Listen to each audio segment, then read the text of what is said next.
Bismillahirrahmanirrahim.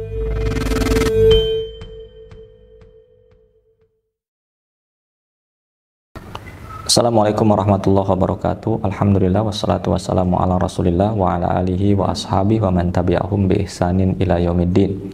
Ya ayyuhalladzina amanu taqullaha haqqa tuqatih wa la tamutunna illa wa antum muslimun. Ikhwati fillah rahimani wa rahimakumullah. Alhamdulillah atas nikmat Allah Subhanahu wa taala, nikmat Islam, nikmat iman, nikmat diberikan usia memasuki waktu-waktu yang Allah utamakan dengan keistimewaan tertentu di waktu-waktu tersebut. Dan sekarang kita berada di bulan Muharram 1445 Hijrah. Dan pada hari ke-8, besok kita masuk hari ke-9 dan lusa masuk hari ke-10. Di sana ada keistimewaan di bulan Muharram. Selain secara umum Rasulullah menyebutkan bahwasanya afdhalus siyam ba'da Ramadan syahrullah Muharram. Saum yang paling utama setelah Ramadan yaitu bulan Allah Muharram. Maka saum mutlak di bulan Muharram memiliki keutamaan yang lebih daripada bulan-bulan yang lainnya. Kemudian ada saum yang muqayyad yaitu saum Asyura, di mana ada sejarah saum Asyura ini. Nah, saum ini dilaksanakan oleh umat-umat sebelum Muhammad, bahkan diriwayatkan Nuh melaksanakan saum, juga Musa dan kaumnya melaksanakan saum, dan orang-orang jahiliyah di masanya sebelum diutus Rasulullah mereka melaksanakan saum, yaitu saum Asyura. Demikian pula tatkala Rasulullah SAW diutus, nah, maka Rasulullah SAW melaksanakan saum ketika di Mekah sendirian, tidak mengajak yang lainnya, tidak memerintahkan umatnya untuk saum Asyura.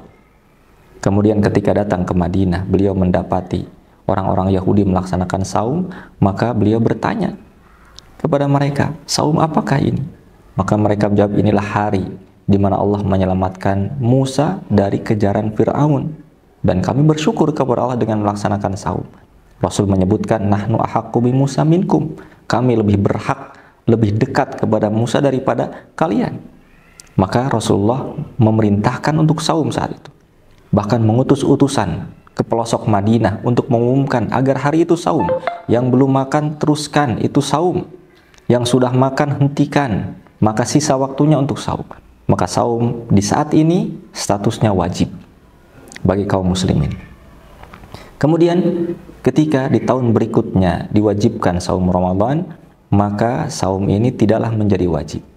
Barang siapa yang menginginkannya untuk saum silahkan, yang tidak pun dipersilahkan. Tetapi keutamaannya Rasul sebutkan yukaffiru sanah al-madiyah, yaitu menghapuskan dosa setahun sebelumnya.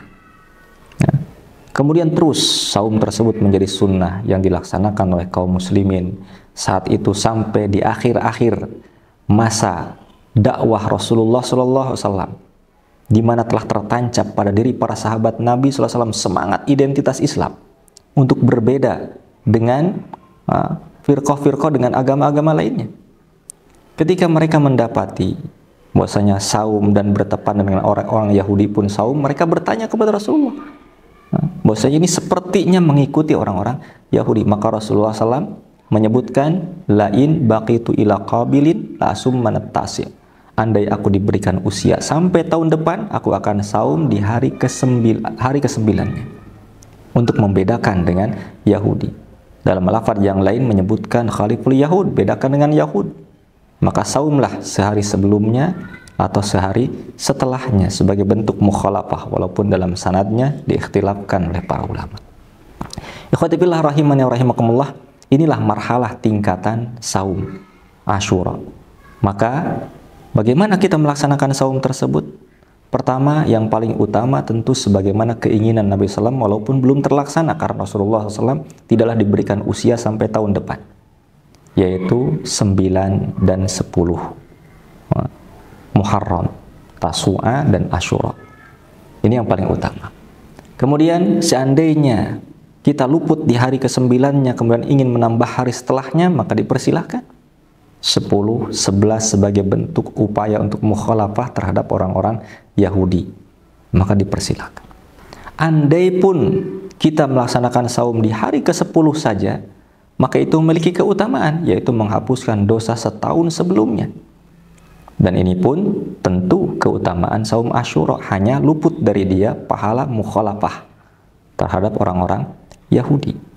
Nah, maka inilah ikhwati fillah, ketika memasuki bulan Muharram, ketika melaksanakan ibadah di bulan ini, bulan pertama di bulan Hijriyah, maka tentunya semangat kita untuk berbeda dengan ashabul jahim, dengan orang-orang yang menyelisihi Islam dan kaum muslimin, tentu harus kuat pada diri kita.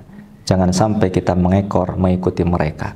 Sehingga itulah semangat yang semestinya ada pada diri kita. Semoga Allah memberikan keberkahan, kebaikan bagi kita sekalian dengan datangnya bulan Muharram dan memberkahi usia kita. Barakallahu fikum.